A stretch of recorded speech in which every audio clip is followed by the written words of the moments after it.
Makikita ninyo mga kaparing, nakatalikod siya sa atin and para siyang si Entity 303 pero medyo may pagkakaiba nga lang sila, no? So that is Entity, all Entity rather.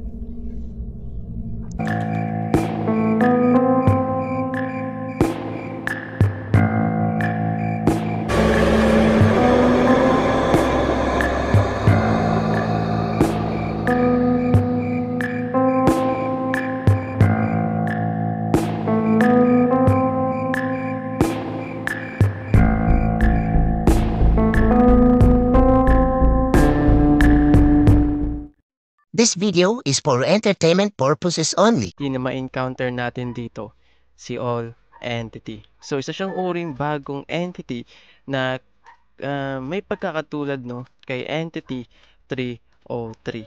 So not sure kung nandito nga ba siya. Pero yun nga, try pa rin natin.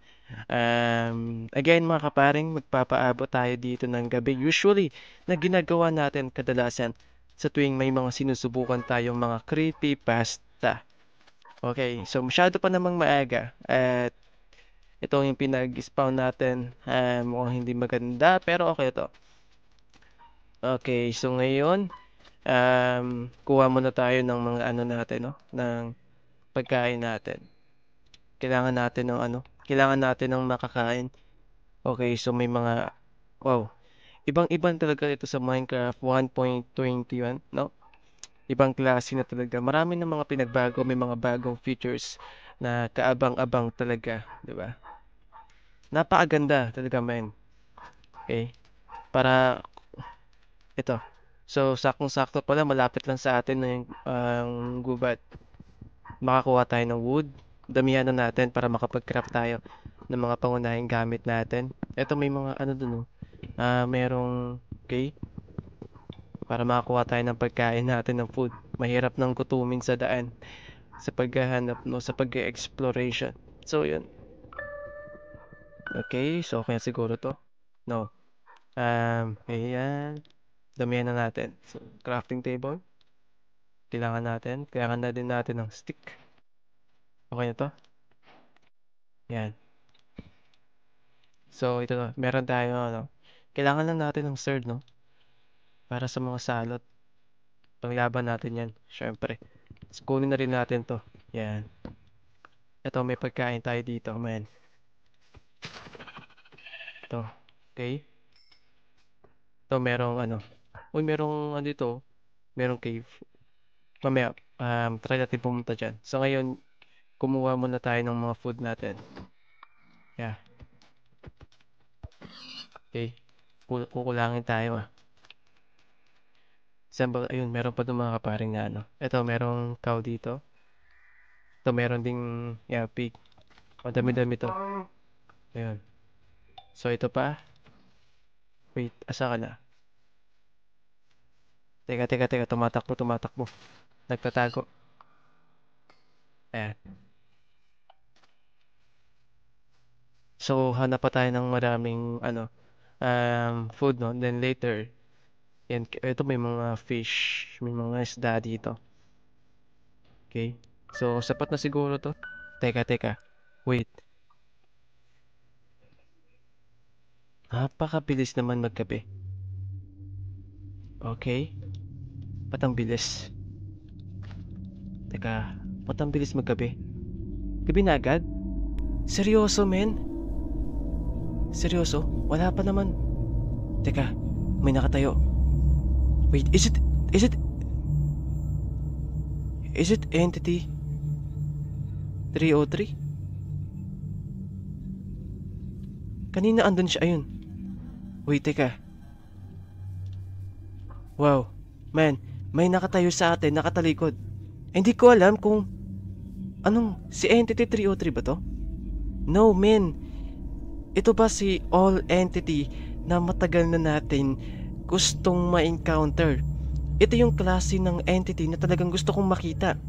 Kasi nga, man, bago to, bagong labas na entity. So, kakasikat lang ito mga nakaraang araw, nakaraang linggo rather, on buwan. So, yan, nakaano siya, nakatalikod sa atin, nakaharap siya sa puno. I don't think kung yan ba si Entity 303. Pero sure ako mga kaparing, yan si All Entity. Wow. That's All Entity.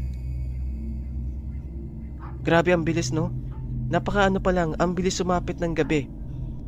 I mean, alam mo yun, kaka-spawn lang natin, tapos sabay bigla na lang. Napakabilis, man. Wow. Napakabilis. Teka, paano pa tayo, ano? Ano man, kailangan natin mag-decide kung pupuntahan ba natin si All Entity or hindi. Kung dapat ba natin siyang puntahan, no?